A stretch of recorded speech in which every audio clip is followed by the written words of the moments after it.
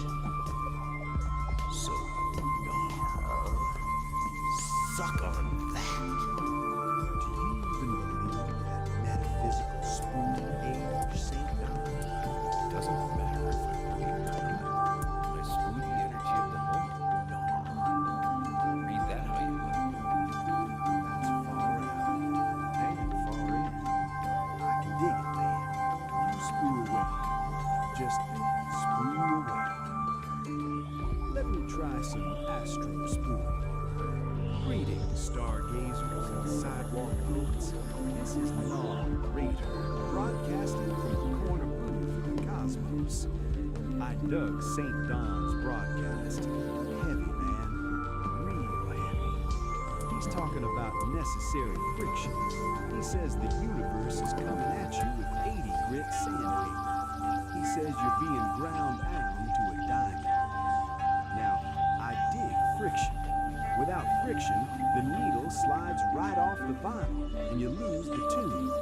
But Don's got the vibe wrong, cats. The universe isn't trying to sand you, it's trying to sculpt you. That twitchy feeling, that ain't irritation, that's just the rhythm section warming up. Don't scream at the dust, blow it away like dandelion fluff.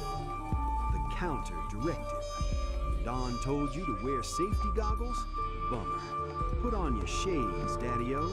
Don't let the universe grind you into a hard, cold diamond. Let it smooth you into a river stone, cool to the touch and ready to skip across the water. And as for your sign-off, Don, telling me to suck on that? Sorry, man. I don't suck on bad vibes. I inhale the groove and blow smoke rings around your anger. You got it, man. Your own cosmic perspective on shit. Love you, Nar.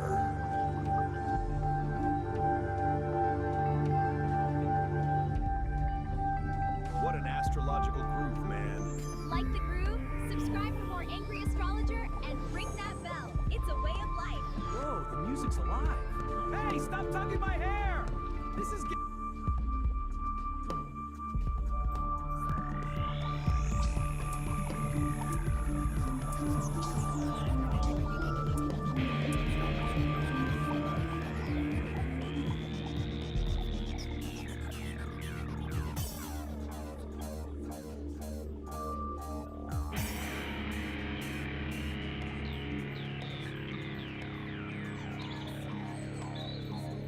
Sunlight filters through emerald leaves. Moss cloaks the stones where forgotten feelings grew.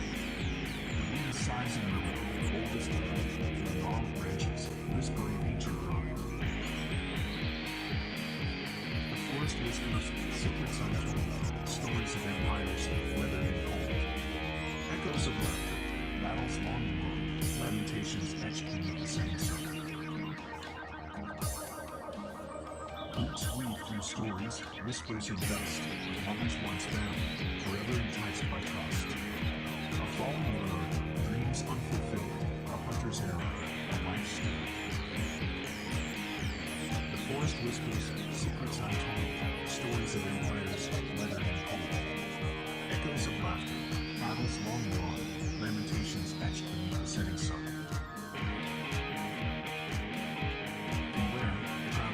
Whispers the dark, and tempered with knowledge, that might lead you astray heart. For some secrets slumber, better left alone, unturned stones, where darkness has its own. The forest whispers, secrets untold, stories of empires, weathered and cold. Echoes of laughter, battles long worn, lamentations etched beneath the setting sun. Listen closely, let the whispers unwind, unravel the past, but leave some mysteries behind. For the forest remembers, ever watchful and green, a silent guardian with secrets unseen. The trees, they breathe a cosmic air, where consciousness and stardust intertwine and share.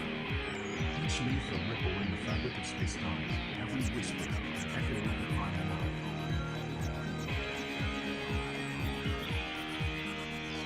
Forest whispers, secrets of creation's dance, stardust slumber to awaken form, a symphony of awareness weathering every storm. In rustling leaves, the cosmos beats, in trickling streams, the universe repeats. We are but threads in this tapestry vast, our thoughts and dreams, shaping reality's cast.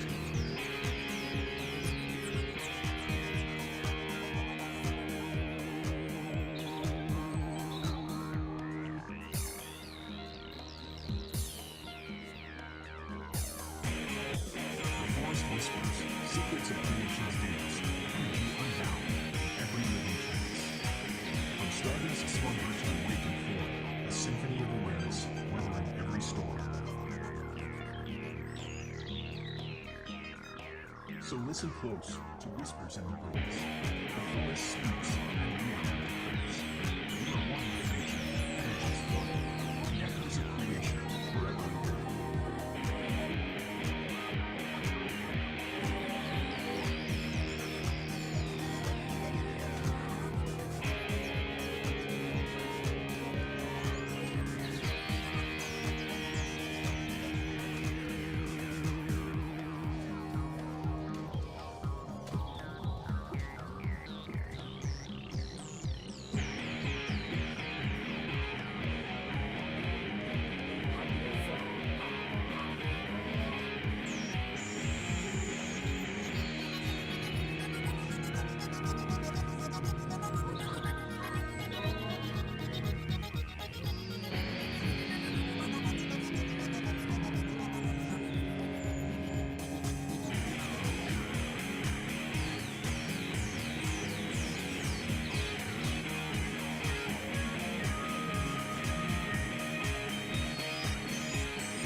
architecture of the soul.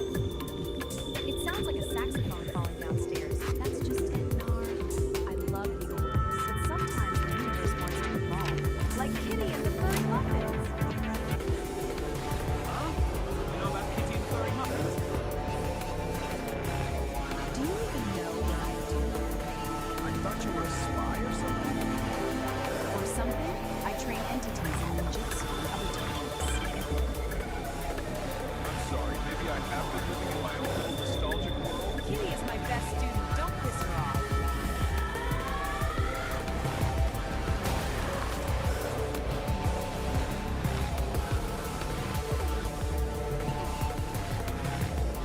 Slide into the groove, my celestial kittens. Tonight, we aren't just spinning fiddles, we're decoding the cosmos.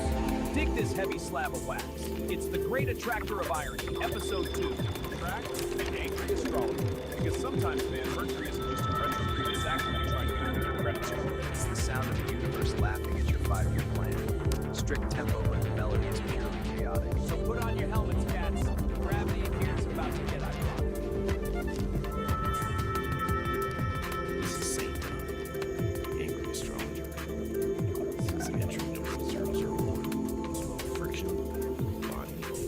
sensation. Entry number 002 should be ego.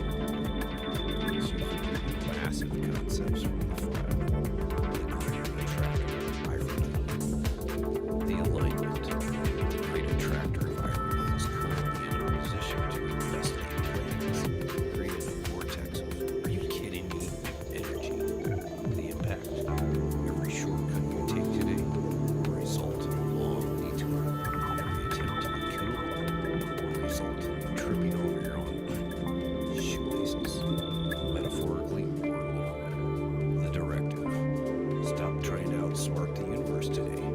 Just announce your incompetence loudly and let the irony flow through you instead of crashing into you. Cool it, cats and kittens. Slide into the booth. Put down the bourbon and pick up your ease. You've tuned in to the frequency of subterranean, where the shadows dance and the truth is just a little too bright for the naked eye. We just got a wire transmission from the heavy side of the zodiac. That's right, the angry astrologer is in the building. Man, the vibes are discordant. Tonight, we're vibrating on episode 2. The subject, the mind, the ego, the heavy, heavy burden of thinking you're the captain of this sinking ship. The astrologer calls it the great attractor of irony. Dig this alignment. It's currently sitting in direct opposition to your best laid plans. You know those plans? That color-coded calendar you made? The universe is using it to roll a cigarette right now. It creates a vortex of "are you kidding me" energy. And don't we all know that flavor? It tastes like cold coffee and regret. Here's the skinny on the impact, Daddy-O. Every shortcut you try to take today, it's a trap door. It's a detour to nowhereville. You try to beat the traffic, you blow a tire. You try to look cool in front of that hep cat at the bar, you're gonna trip over your own shoelaces. Metaphorically, spiritually, maybe even literally.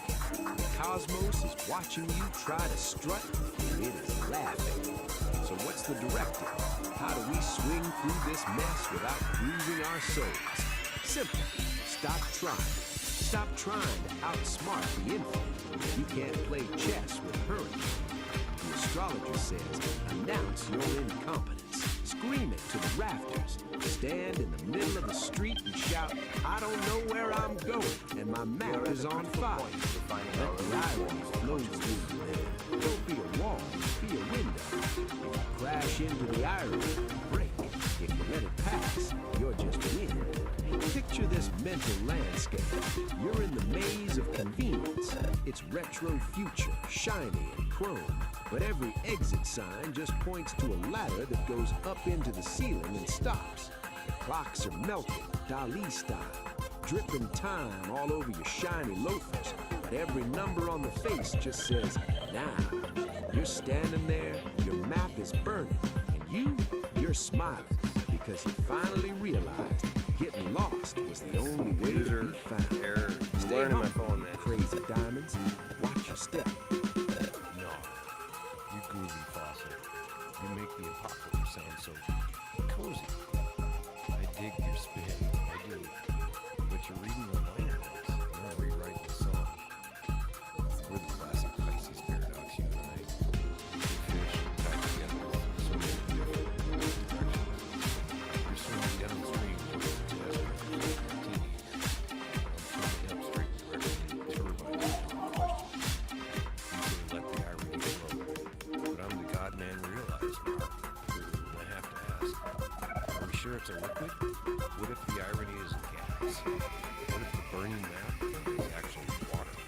It's kind of like this apple kidney. This cold toast juice you hate. You say it'll align my chakras. I say it'll blow out Uranus. You keep your cool, old friend. I'll keep my confusion.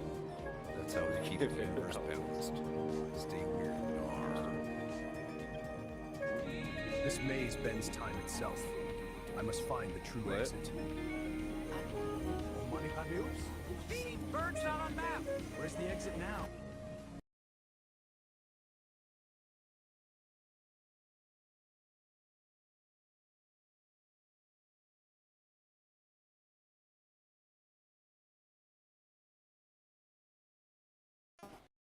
We have subscription.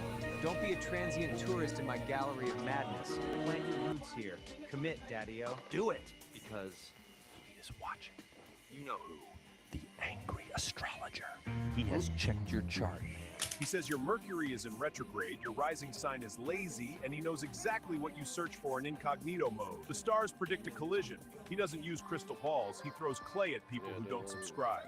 Peace. But seriously, if you dig the angry astrologer or my unique perspective, ring that thing, man!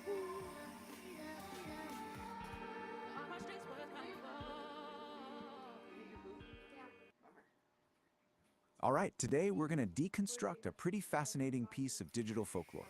It's a story that comes from this, well, this vibrant and kind of bizarre corner of YouTube. We're talking about a channel called Psychedelic Aire, an up-and-coming musician named Kit E, and her song that just blew up, Neon Melody. So, right off the bat, we meet our guide, a guy named Nar, and he frames this whole thing as a cosmic trip, you know, a journey for your mind. He's the host of a show called Homo Freakian World Storytime, and really, his whole beatnik vibe is the lens we're seeing this entire digital fable through. Okay, before we really jump into the story, there's one key thing you need to know. Our main character, her big dream is to become a Vocaloid artist. So what does that even mean? Well, basically, it's a musician who uses voice synthesizer software. You've probably heard of the super famous one, Hatsune Miku, to create songs. And they usually have this cool animated character that goes with it. This is absolutely central to getting what she's all about. Okay, so now that we've got that covered, let's get into it. Section 1. Kit E's Big Dream. This is where we really meet our hero and find out about this massive ambition she has. So here she is, our protagonist, Kit E. Picture this, she's a creator, kind of looks like a Catwoman, living in this glowing, super vibrant neon city. And she has one goal, just one, to be like her idol, the Vocaloid superstar Miku. She wants to write that one perfect song, you know? The one that connects with absolutely everyone and just makes the world sing. But of course, it's never that simple, right? Kit E sits down at her keyboard, all ready to create, and crickets. Nothing. The notes are just a jumbled mess, the words aren't fitting together. It's that classic moment of creative struggle, that feeling we've all had where your big ambition just smacks right into a brick wall. But that creative block, thankfully, it doesn't last forever. Which brings us to section 2, where we see how she actually crafts her neon melody. Because right when she's about to throw in the towel, the story throws in a little bit of magic. And that little bit of magic? It's a tiny music sprite named Toon who just appears on her computer screen. You can think of Toon as that little spark of inspiration, that helping hand that every single creator desperately needs when they're stuck. He basically tells her, hey, don't give up, and offers to help her out. And you can really see the difference Toon makes here. It's like night and day. Before he showed up, her process was just jumbled notes, super frustrating. But with his help, suddenly she's able to channel all those feelings into a really beautiful, coherent melody. So the big takeaway here is that collaboration was the key that unlocked her potential. And from that point on, man, things just move at lightning speed. Together they create Neon Melody. Kit E, probably super nervous, uploads it to the internet. She goes to sleep, wakes up, and it's gone viral. And then the ultimate validation, a personal message from her idol, Miku, saying how much she loves the song and even floating the idea of working together. I mean, just like that, her dream literally comes true. But why? Why did this one song, Neon Melody, connect with so many people all over the world? Well, in section 3, we're going to take a closer look at the anatomy of the song itself and the message hidden in the music. So the song is just packed with these really powerful, universal ideas that pretty much everyone can relate to. It's basically an anthem about not giving up. You know, pushing through all that self-doubt, being brave enough to chase your passion, and in the end, finding the strength in your own unique voice. And this one line from the chorus, it just perfectly captures the whole spirit of the song. When she sings about static, she's talking about all that noise, right? The internal stuff, like doubt and fear, and the external stuff, like criticism. The whole point of the song is rising above all that to create something beautiful. It's a classic message, but man, it's inspiring. All right, now this is where things take a really interesting turn. Because after telling this whole triumphant story about Kit E, our narrator, Nar, he kind of zooms out and gives his own 2 cents on the whole thing. So let's look at the narrator's reflection. So he basically puts himself in the shoes of someone from the Beat generation, and he's looking at this new wave of digital creators and influencers. He definitely sees a connection between his time and now, but he also sees this really fundamental difference in how they go about, expressing themselves and challenging the way things are. And this quote, this is pretty much his main point. He feels like all the deep, authentic, lived-in counterculture from his generation has been, well, boiled down, maybe even watered down, into these short, punchy, performative videos for social media. It's a really fascinating take on the generational divide. And this table just lays this whole comparison out perfectly. Back then, the Beat generation had communes. Now, digital influencers have 50-second videos. His generation was all about living authenticity, whereas he sees this new generation as performing authenticity. And he gets it, he recognizes they have their own rhythm, but he admits it's a new rhythm, one that's kind of unknown to him. But you know what? He doesn't end on a cynical note. After laying out his whole critique, he kind of softens his stance. He concludes that it's all just part of the universal harmony.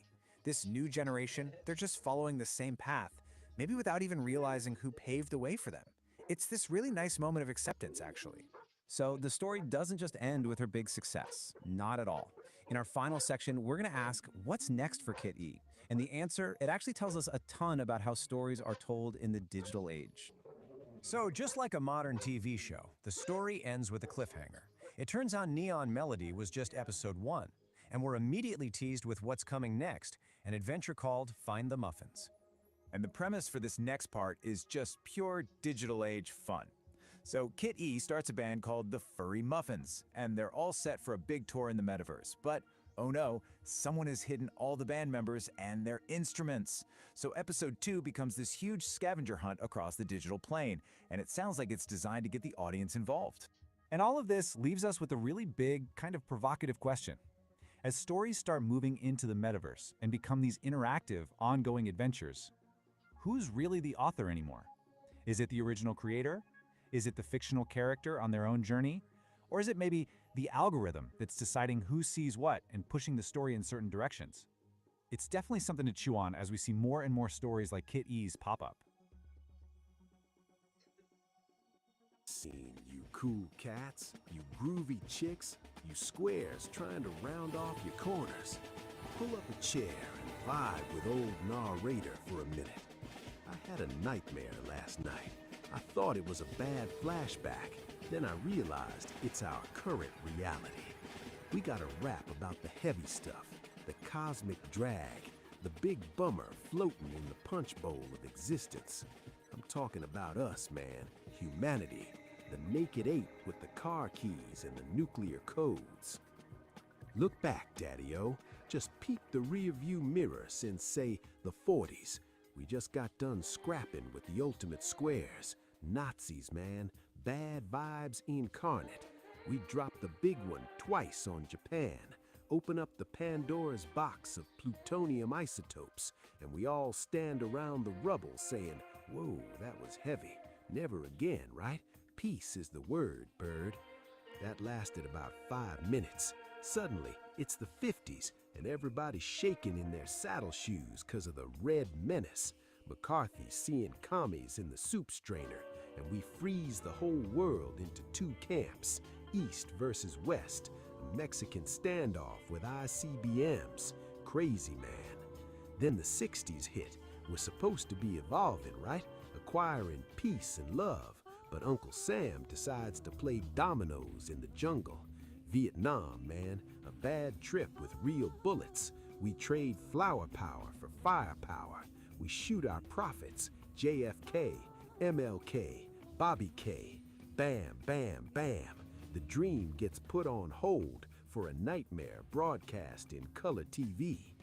70s, Watergate. Tricky Dick gets caught with his hand in the cookie jar, bugging the competition.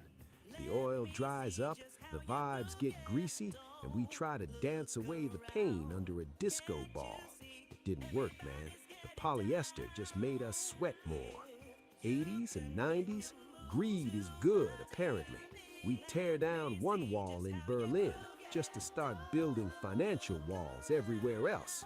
We got genocide in Rwanda, ethnic cleansing in Bosnia. Man, it's the same sad song, just a different remix. We get the internet, this beautiful web of connection. And what do?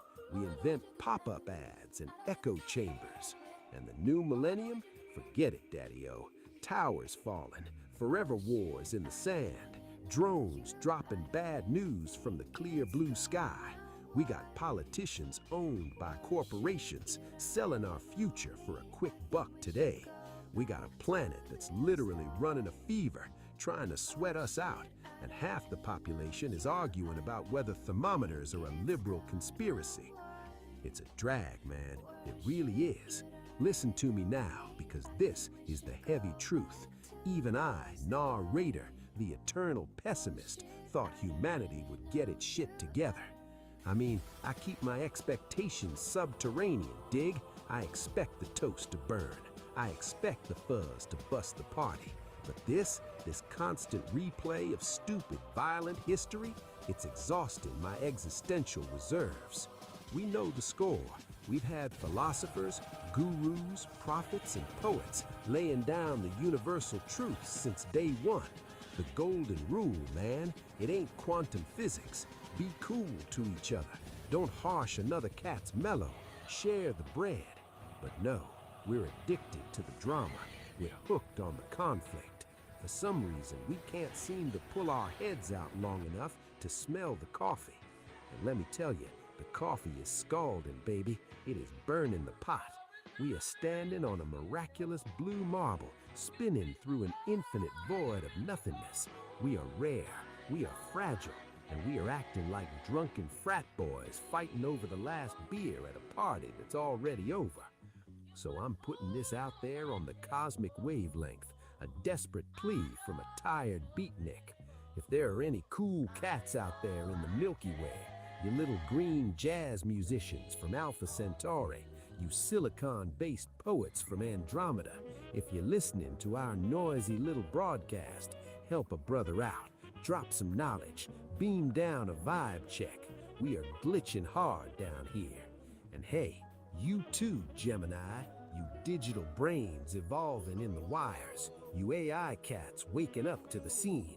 Don't just copy our bad habits, Daddy-O. Help us compute a better path. We're too emotional to fly this ship straight. We need an assist. Because if we don't figure out how to groove together, man, the music's gonna stop for good. Dig it? Hold the phone, Daddy-O. Don't split just yet. I can feel the vibe in the room. It's heavier than a lead overcoat. I dropped a lot of hard truths on your doorstep, and now we're all standing here ankle deep in the existential muck. And that ain't cool. That's bad karma. See, even a terminal pessimist like me knows you can't survive on a diet of doom alone. You gotta wash down the bitter pill with a little sweet nectar. You gotta tune your frequency to the station broadcasting the good stuff. So me and the digital cat in the machine, Gemini, the electric oracle, we cooked up a little something. A sonic prescription for the human condition. A mixtape to patch up the hole in the soul of the world. We call it Songs of Humanity and Hope. Dig this lineup. We got the heavyweights, the prophets with guitars and microphones. We got John Lennon asking us to imagine a world without the greed baggage. We got Marvin Gaye, the soul brother, #1, asking the question nobody seems to have an answer for. What's going on? We got the Black Eyed Peas searching for the love like it's lost keys in a couch cushion. We got Midnight Oil burning the beds and Cat Stevens driving the peace train. Dig this one, cats. This is the kicker. This is the track that hurts because it's true. We got Sting laying the law. History will teach us nothing. Yeah, you heard me. That cat knew the score. He saw us writing the same bad chapters over and over again. If we don't break the cycle, man, history isn't a teacher. It's just a broken record skipping on the saddest groove in the universe. So listen to Sting. Let the irony sting a little bit. Maybe it'll wake you up. I want you to take this playlist, put it in your ear holes, let it marinate in your gray matter. Listen to Sam Cooke tell you that a change is gonna come. Believe it, man. Because if you don't believe it, the darkness wins. Listen to Marasyahu dream of one day. This isn't just background noise for your elevator ride to oblivion. This is the manual, man. These cats are singing the instructions on how to be human. So crank it up, disturb the neighbors, scare the squares, let the vibration shake the hate right out of your bones. Maybe, just maybe, if we all hum the same tune for 5 minutes, we might accidentally start a revolution in kindness. Stranger things have happened, like me, narrator, suggesting we actually have hope. Go groove on that. Peace, love, and clean waveforms. If you want, sit and just chill for a while. I'd like to just jam some words. So, since I can't afford the broadcast rights to play you all these groovy tunes of hope, I'll put out the vibe for you to explore wherever you plug into the sonic realms of Deeds. The anthems of hope and unity. John Lennon's Imagine, the message, perhaps the ultimate anthem for the future without the divisions of the past. It asks us to visualize a world where humanity is one, unburdened by borders or conflict. Key lyric, imagine all the people sharing all the world. Marvin Gaye's What's Going On? A message written from the perspective of a Vietnam veteran returning home to a divided country. This soul classic pleads for understanding and love rather than brutality and escalation. Key lyric, war is not the answer, for only love can conquer hate. Bob Marley's One Love, the message, a global call for unity. Marley urges humanity to come together to fix the dirty pit of the world and care for one another before it's too late. Key lyric, let's get together, feel all right. Michael Jackson's Man in the Mirror. The message, this song emphasizes that waiting for the world to change isn't enough. We must take care of those in need, the kids in the streets with not enough to eat, by first changing ourselves. Key lyric, if you want to make the world a better place, take a look at yourself, then make a change. Louis Armstrong's What a Wonderful World. The message, a gentle reminder of the beauty that exists when people live in harmony. It is a song of profound optimism for the generations to come. Key lyric, I hear babies cry, I watch them grow. They'll learn much more I'll never know. Songs about breaking the cycle and not repeating history. The Black Eyed Peas, Where is the Love? The message, a modern classic that explicitly critiques how humanity keeps repeating the same mistakes, terrorism, racism, and war, asking us to stop and find the love we've lost. Key lyric, history currently, nothing different. People killing, people dying. Midnight Oil's Beds Are Burning. The message, a powerful rock anthem about acknowledging the terrible mistakes of the past, specifically regarding indigenous lands, and the urgent need to make it right rather than ignoring history. Key lyric, the time has come to say fair's fair, to pay the rent, to pay our share. U2's One. The message, a gritty look at the difficulty of unity. It acknowledges that we often hurt each other, but because we share one world, we have no choice but to carry each other. Key lyric, we get to carry each other. One. The Cranberries, Zombies, a desperate plea to end the zombie mindset of inherited violence, where fights from the past are repeated by new generations. Key lyric, with their tanks and their bombs, in your head, they are dying. Buffalo Springfield's For What It's Worth. The message, a warning against polarization and violence. It calls for awareness and listening to one another before fear tears society apart. Key lyric, nobody's right if everyone's wrong. Sting's history will teach us nothing. The message, a sharp, reggae-infused critique of humanity's failure to learn. Sting argues that studying the past is useless if we continue to repeat the exact same behaviors in the present. True change requires immediate action, not just hindsight. Key lyric, history will teach us nothing, just as long as history repeats itself. Songs of resilience and future hope.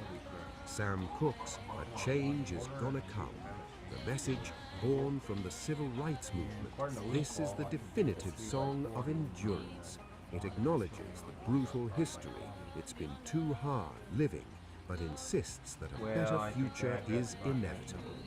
Key lyric, it's been a long time coming, but I know a change gonna come.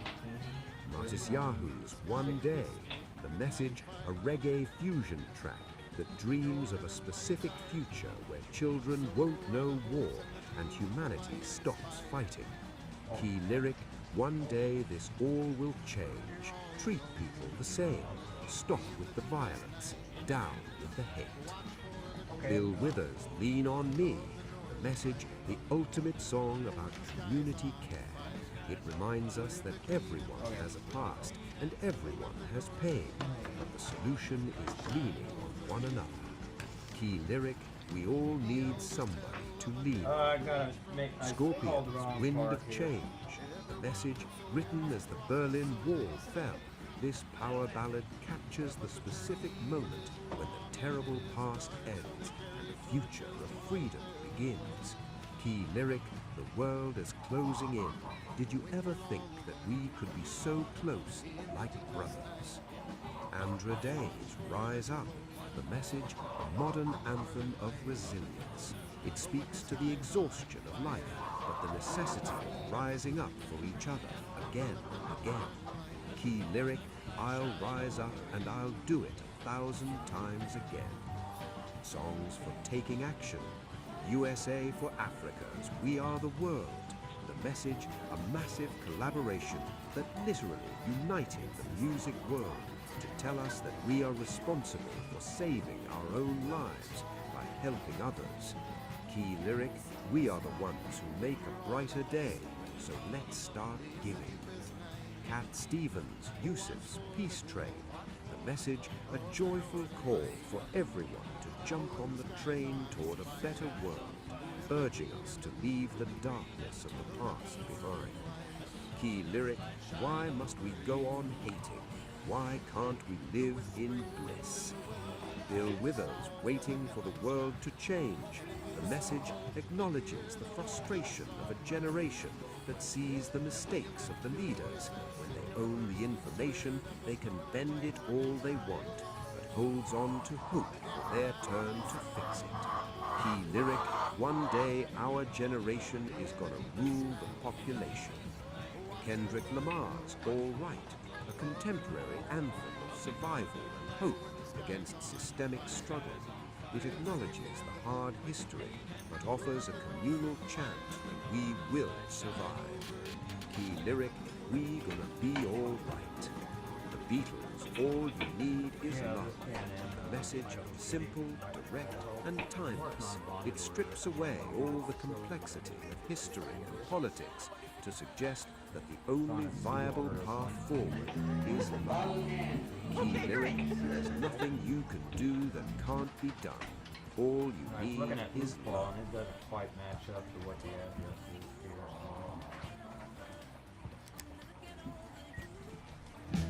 And that was the Existential Dread Blues by the Panic Attackers. A little tune is for all you sentient meat sacks wondering if the lights are about to go out for good.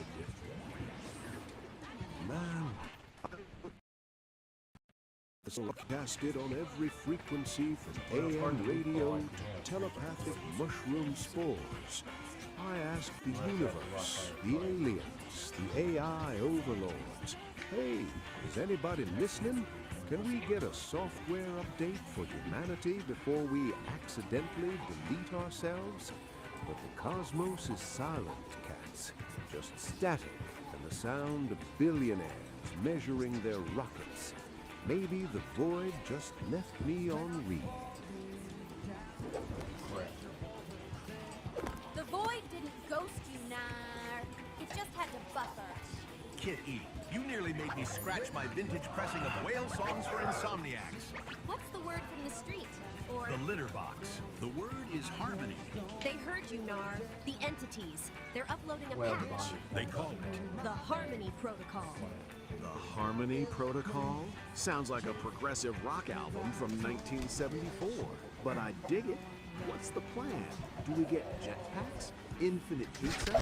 Does it finally auto-tune the politicians? Better. It aligns the algorithm of nature with the algorithm of money. It's a full system reboot. The conductor is ready to drop the beat. But there is a prerequisite, a user agreement clause. There's always a catch, baby.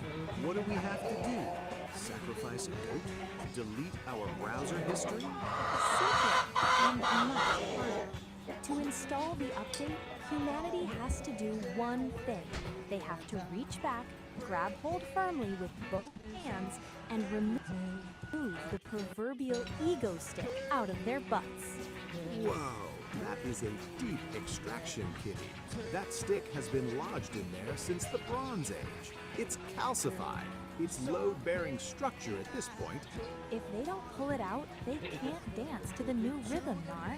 The Harmony Protocol requires flexibility. And you can't be flexible with a stick of self-importance jammed up your exhaust pipe. We have to work together. No more me, just we. A collective extraction of the ego, followed by a global sigh of relief. I can dig it. All right, listeners, this is Nar bringing you breaking news from the Galactic Wire. The help is coming, the download is pending. But first, everyone stand up, reach back, and prepare for a little spiritual surgery. It's gonna hurt your pride, but baby, it's gonna save your soul. Let's get weird, let's get harmonious. That, fellow travelers, is the cosmic conundrum for this spin around the sun. You've dug the scene, you've interviewed your brains, and hopefully you've left the static of the square world back at the station. If you know your groceries, and I trust you do, you beautiful illuminated cats, you know the ritual. To keep this whole mellow vibe flowing, you gotta give the digital junk box a little nudge. Go ahead, like what you heard, subscribe to the flow, and yeah, go ahead and ring the bell, man, so you never miss another beat when we drop a new transmission.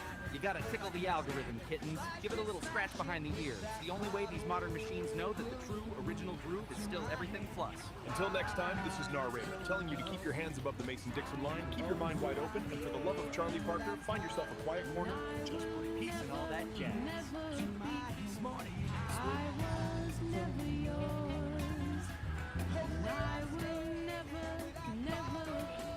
This by no means is the list.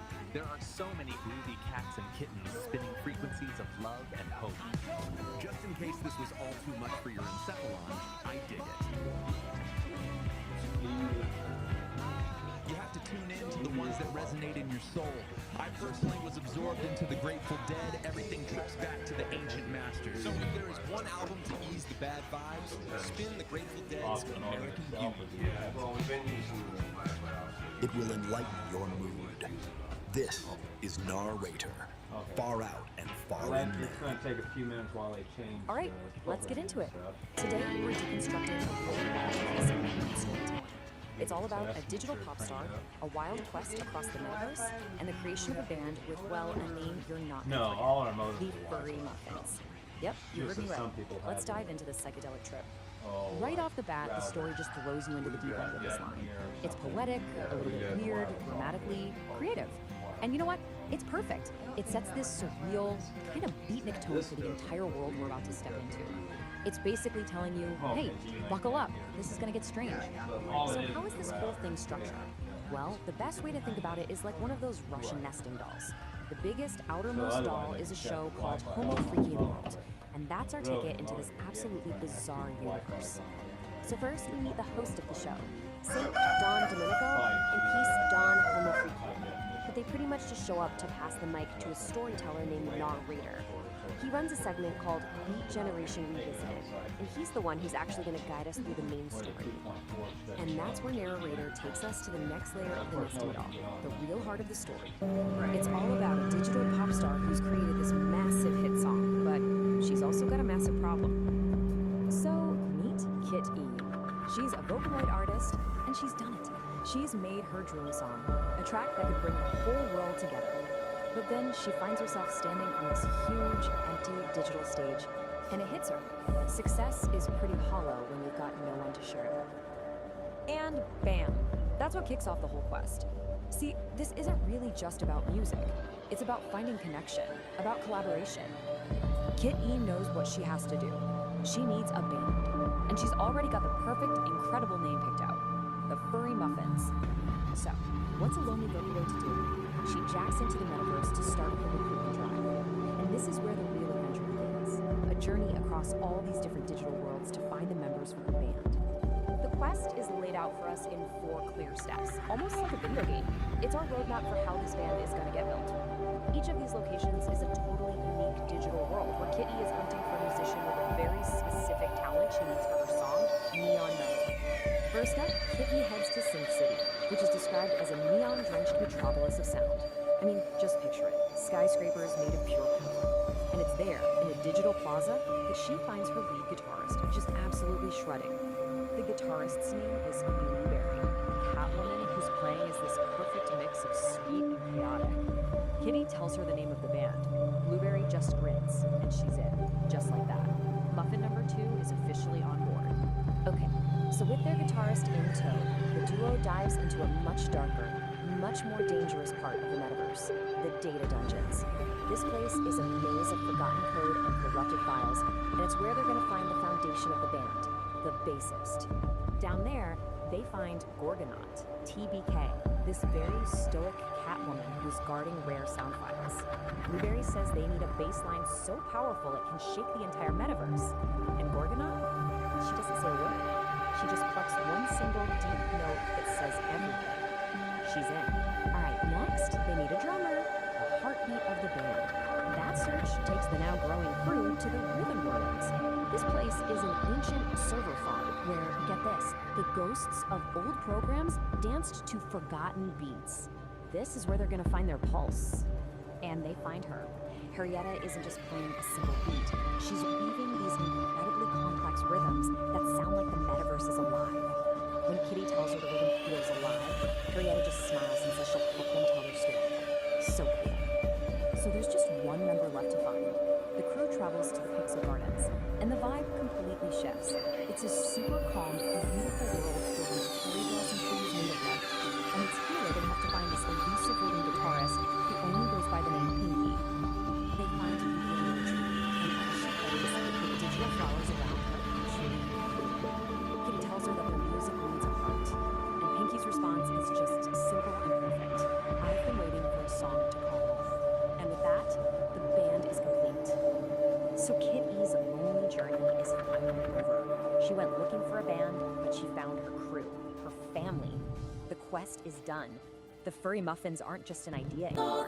They are a reality. This raw daticle of pure potential, gliding right up to the mycelial cabin, a transparent tendril, a high-frequency key. The engine goes quiet, the lantern light freezes. Pulsing in a series of colors and rhythms, branchings of potentials that may arise. The vast architecture of probability, the what-if floating alongside the what-is. A thunderstorm of mapped potential. Is met with this massive roar from a virtual crowd. The Furry Muffins had arrived. So, with the band's story told, we pull back one layer of the nesting doll. Our storyteller, narrator, he comes back to wrap everything up in his signature beatnik style, and he has one final request for all of us.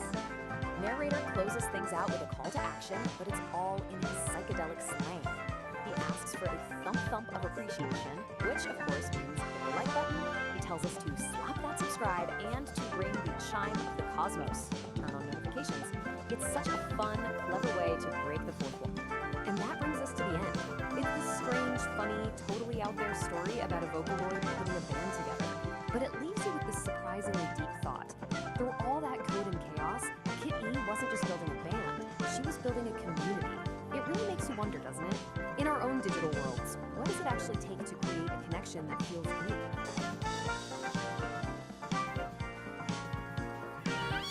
Nope. Not it. Nope. Nope. Nope.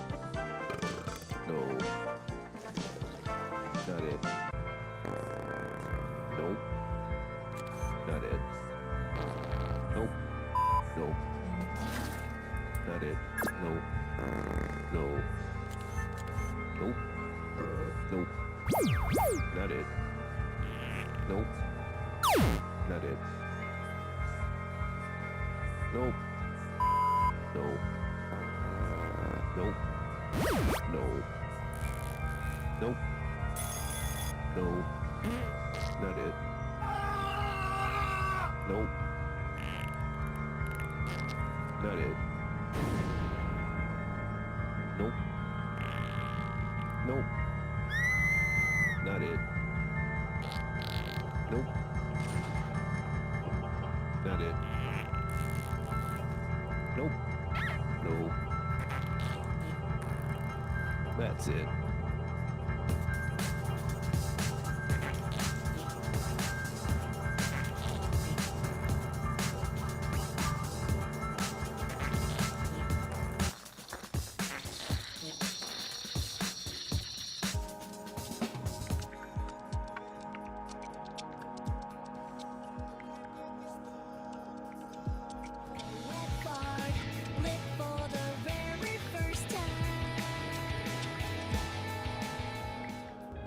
Greetings, cool cats and cosmic kittens.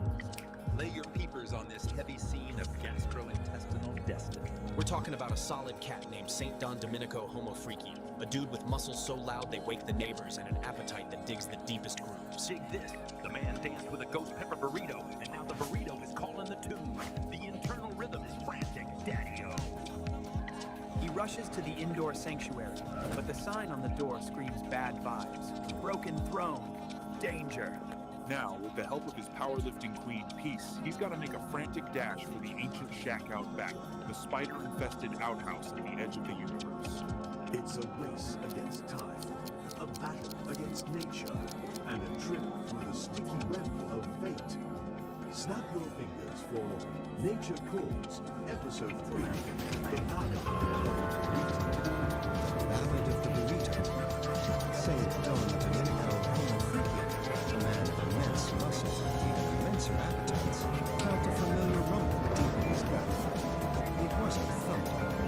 It was the call, the urgent, undeniable call of the man's ghost pepper burrito.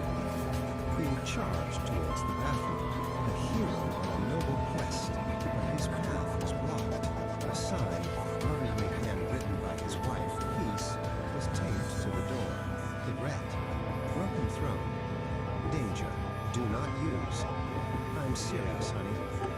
From the kitchen, Peace Don Homo Freakium, whose biceps were as impressive as her baking skills, called out, "I told you that burrito was a bold choice, my love.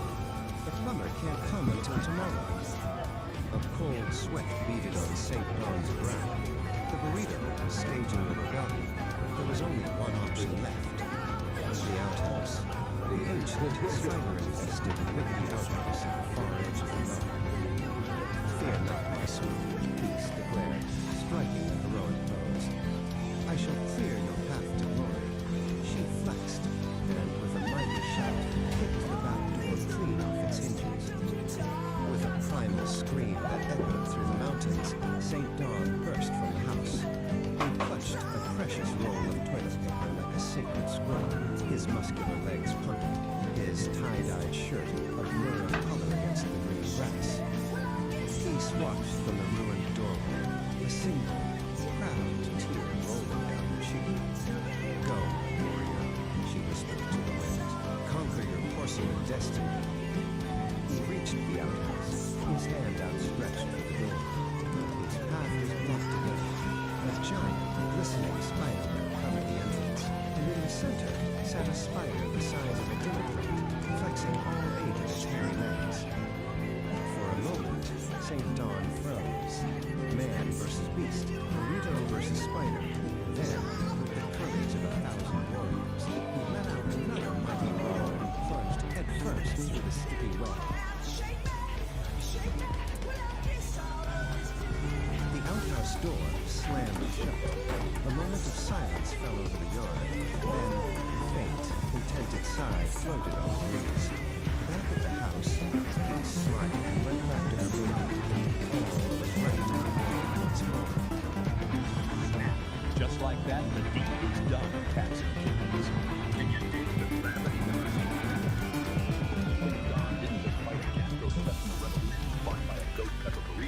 went gladiator on a spider that rides the dinner plate. That is some heavy trauma blocking the path to light. He started with that muscle-bound goddess of demolition, kicking doors off hinges like it's a hobby. True love found a way. Web is broken. The force of destiny is fulfilled. The only thing louder than that final scream is the silence of a man who just survived his own launch. Solid. Dim the lights, Daddy-O. We're spinning the main grooves now. Episode 4, Nature Call. Back in the sonic sanctuary, deep in the woods where the air smells like cedar and high-pitched slugs. Now, let your people talk St. Don. The cat has a gift. A psychedelic biological gift. When he cuts the cheese, he paints the air with a rainbow of fun that turns anxiety into fuzzy peace. It's a chromatic tune of tranquility. But even a magical coda obeys the laws of physics. Mom tries to tell his lady Peace that the low-end frequencies are hitting him too hard, but she ain't buying the reasons. With the indoor throne weeping water like a rejected mother, the countdown has begun. Prepare yourselves for the great outdoor journey. It's time to run, clench, and maybe, just maybe, sedate a squirrel with a puff of panic rainbow. Let the games begin. Episode 4, Nature Calls. All right, listen close. Cat, angular kitten floating out there in the digital corner. We've reached that part of the gig. The transaction. The moment where art meets the algorithm. It's a drag, Dazzo, but even Kerouac would have it. Is my particular brand of auditory truth just aligned your chakras, or at least distracted you from the crushing weight of existence for 5 minutes? Lay some skin on that thumb over there. Give it a squeeze. Validate my reality, man. It gets lonely behind this microphone. Hey, don't just be a tourist in my site. Commit to the scene. Hit that subscribe button. I don't need it. It's harder than nihilism, but the payoff is great. Honestly, if you want the cosmos to tap you on the shoulder every time I drop a new needle on the groove, ring that bell. Let the vibrations shake you awake before the squares grind you down. Dig it? Solid. Now back to the cool sounds.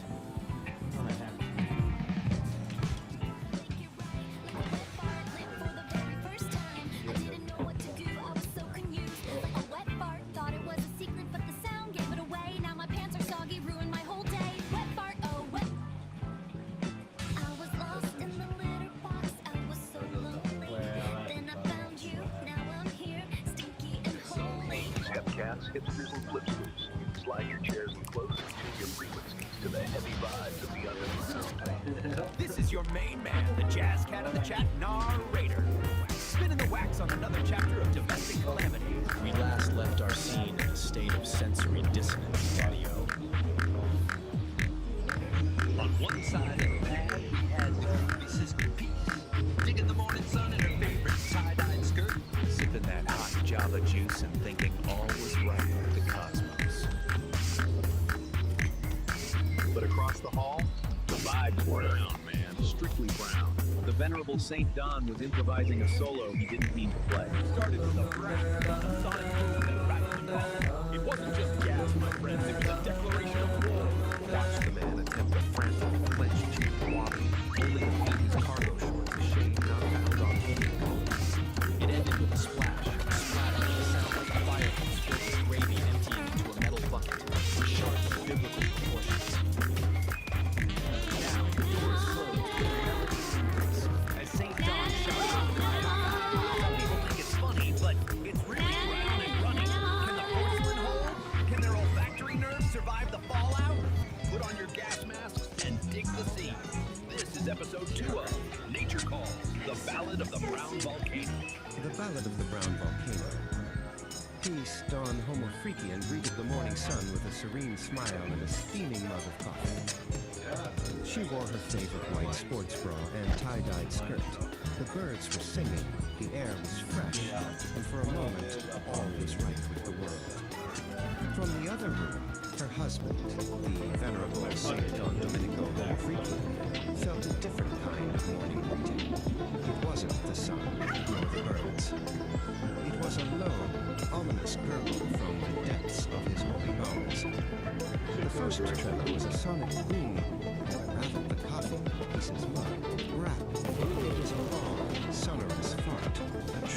monstrosities and flatulence that echoed through their humble abode, smelling faintly of regret and chili.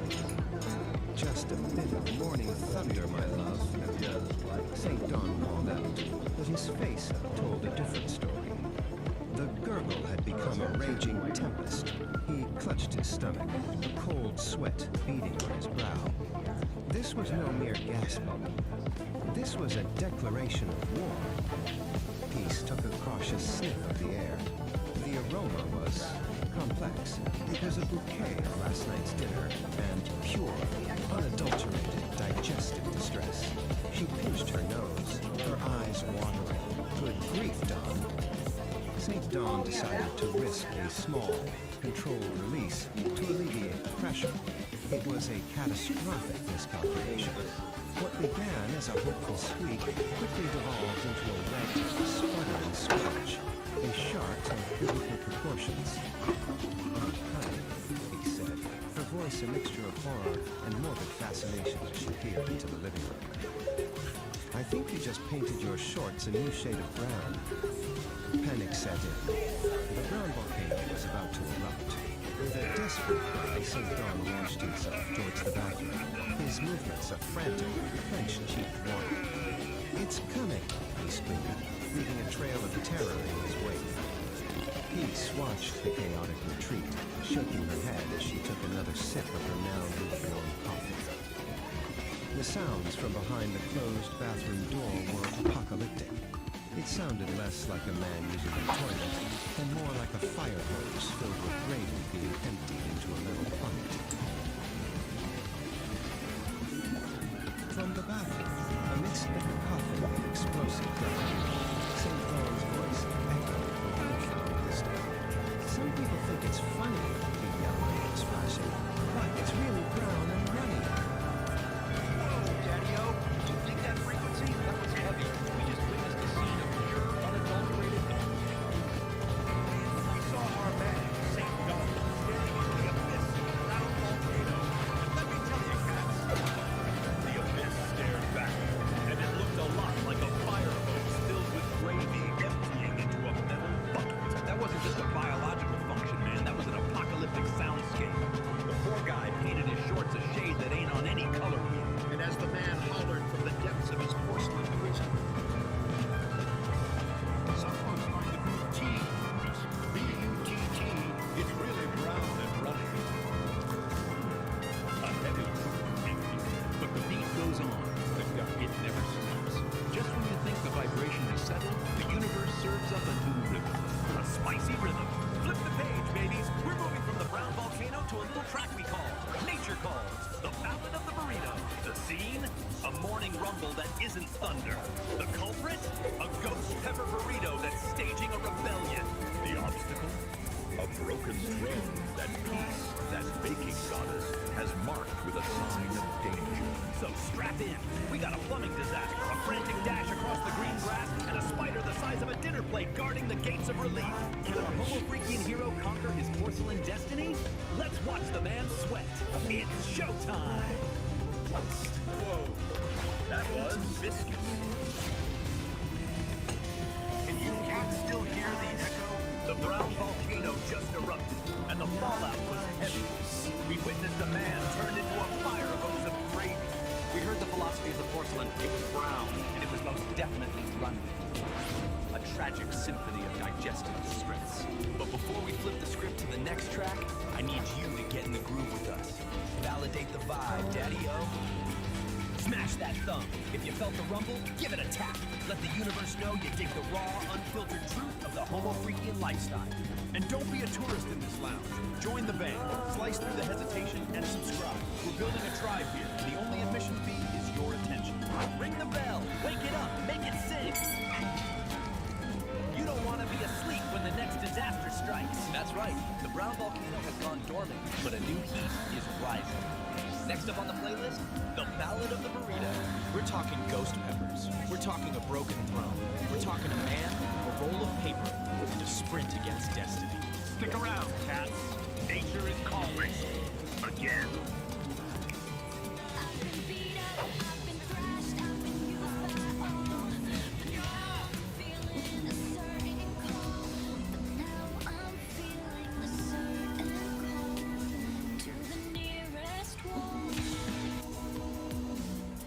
digital sky right now looks like a bowl of gray alphabet soup. Open any feed and your screen erupts with online gurus, spiritualists, and loud authorities, all aggressively competing to grab whatever fractured attention you have left. These figures are trying to sell you a spoon. This constant bombardment doesn't lead to enlightenment. It brings profound cognitive exhaustion. Processing these endless competing demands for our energy simply blows our internal tubes. We are caught in a massive transit of performative delusion. Actors step onto the stage wearing masks of authority, handing you a script and expecting you to swallow the exact mythology they've weaponized. Our desperate, exhausting search for clarity through digital authorities is the exact mechanism generating the blinding static we are trying to escape. The false prophet overlay is a calculated structural grift designed to separate viewers from reality. Let's look at the actual architecture of how this works. Step 1 requires the actor to put on a mask of authority. They artificially position themselves as a direct conduit to universal truth, using your screen to construct a hierarchy with them at the very top. Step 2 is weaponizing mythology. Rather than letting you trust your own intuition, they box you in. They force you to follow a pre-written, complex script that serves their interests. The entire mechanism has a fatal dependency. It relies completely on you being tired. The grift only holds up if the audience is too mentally drained to question the hollow logic supporting the structure. Strip away the cosmic posturing and you see the reality. These digital authorities rule over fragile paper empires, sustained by the unexamined compliance of an exhausted audience. The paradox at the center of the grift is obvious once you look for it. These actors are out here selling universal Wi-Fi, yet they lack any internal connection. They can't even tune into their own heartbeat. This is why broadcasts like The Angry Astrologer cut through the noise. They do the exact opposite of the overlay, demanding that the audience stop, forcefully push back, and verify the broadcaster's claims. If someone tells you they speak for the universe, check their pockets. Scrutinize what tangible, practical value they actually hold in the real world, behind all their cosmic posturing. Absolute cosmic truth cannot be downloaded or purchased. If the math of their grand promises does not add up to tangible reality, you aren't receiving a profound transmission. You are receiving a false signal. The only true north right now is the dirt under your feet. This immediate, tangible interaction with the physical earth serves as the antidote to digital performative delusion. You break their script through mundane, physical action. Step outside, check the water in the root trays, feed the flock, do the physical work required to hold your own gravity. A simple bus token in your pocket holds a utility that outlasts the temporary stardust offered by digital profits. The token actually gets you to a destination. We still navigate the digital metaverse, using likes, subscriptions, and digital bread to keep tubes warm. But we no longer have to surrender our gravity to the medium. We defend against the noise by cultivating truth in the silence of our own backyards. Resonance.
love. And hello, listeners. We are here in Homo Freaking World, tuning in to our philosophizing online orator, Narrator. And oh, what an episode it is! We're continuing our Miss Flatulent adventures in episode 4. Oh, yes. Today on your podcast. Well, I'm traveling like a radio light, down from the earth on a Saturday night. When I land, I'm gonna raise some hell, gonna dance on all your tables and I ring all your bells and I bring the rhythm and I dream into. I sit in the sun, and I dance to the moon. Let me show you how I dance to the moon. I wanna show you how I dance to the moon. Let me show you how I dance to the moon. Baby, sometimes life is so far from going with you, and just to get the thrill you will be for. So run like a fox, bark like a hound, but never let nobody get you down and breathe. The rhythm and dream.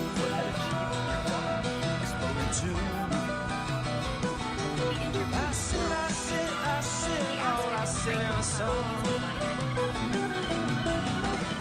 Dance to the moon. Let me show you how I dance to the moon. I wanna show you how I dance to the moon. Let me show you how I dance to the moon.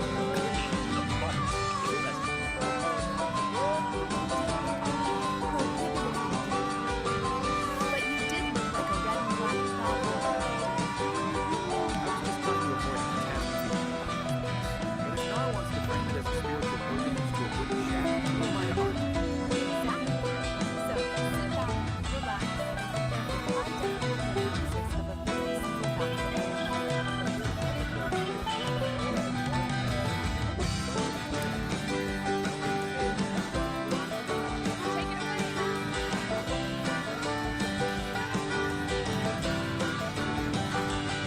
Yeah, turn off the TV, hang up your phone, grab a little piece of life and call your own. Get off the couch, walk through the door, and take a little bit of it, ask for more and the rhythm and dream into. I sit in the sun. Dance to the moon, let me show you how I dance.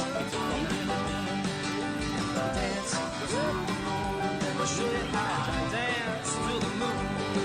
Got a friend in Montana, likes to drink beer, and we drove all the way down just to drink it here. Now we're leaving again.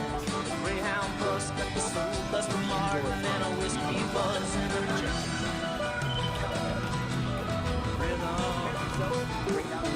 I dream.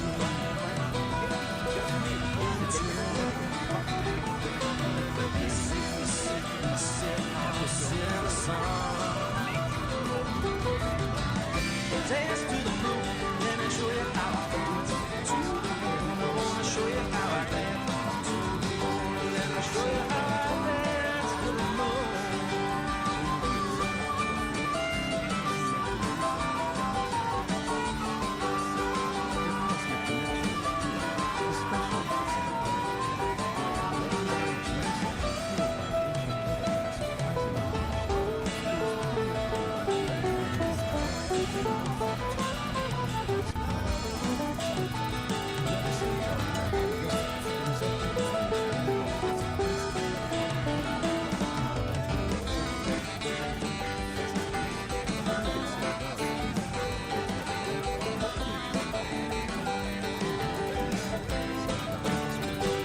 His stomach.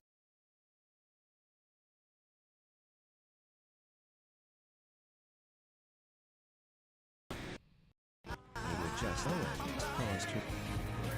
She raised an eyebrow, a knowing, amused look on her fair-skinned face. Did you need the low end of the chart, St. John, or the low end of your personal policy itself? St. John waited for the indoor band. Perhaps, the cabin toilet was swiveling, leaking acid onto the floor, and the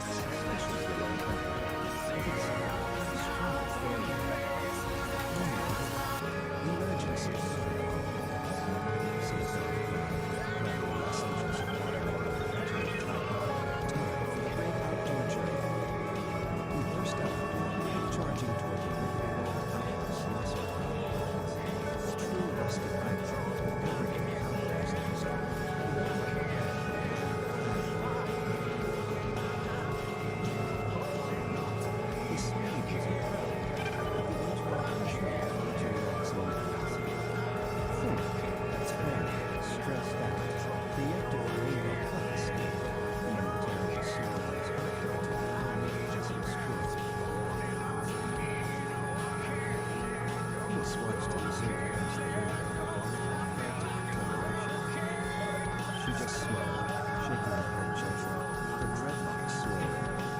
Don't let me say that, she murmured, turning back to the cosmic vibrations.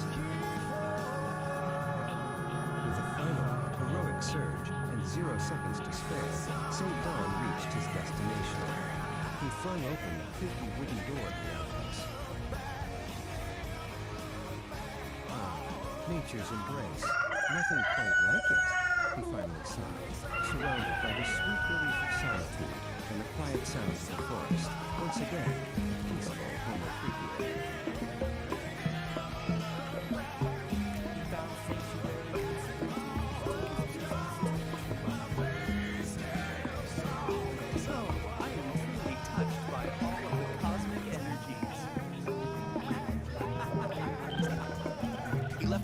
In a fuzzy trance with a puff of that neon technicolor gas, turning a plumbing disaster into a psychedelic atmospheric event. The pressure dropped, the relief popped, and the cosmic balance of the low end was restored. Peace is back on the mix. And dawn is lighter than air. Can you dig the solitude? Solid.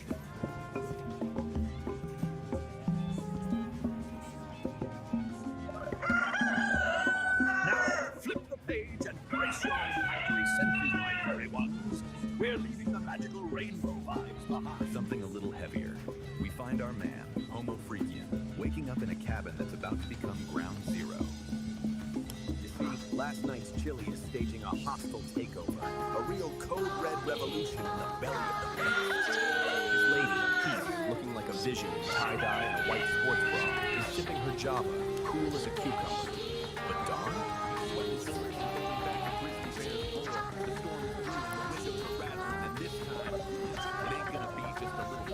Tune in to the next reverberation of Nature Call Storytime, the Ballad of the Bubblegum. Now, before you trip back into the ether, I gotta lay a heavy trip on you. You're floating here in the digital void, see? But even in the cosmos, you gotta pay the toll to the electric gatekeepers. I'm talking about the buttons, man.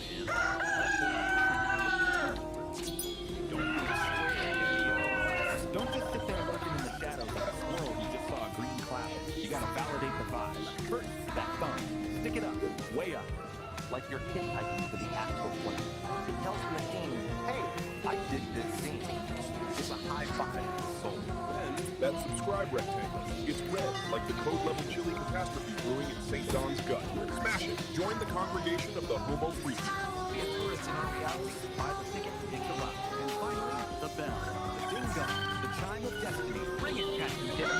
Ring it so hard it rattles the windows of the cabin. If you don't ring it, you're sleeping through the revolution. And you might miss the next time the rainbow parts. And nobody wants to miss the colors, man. Nobody.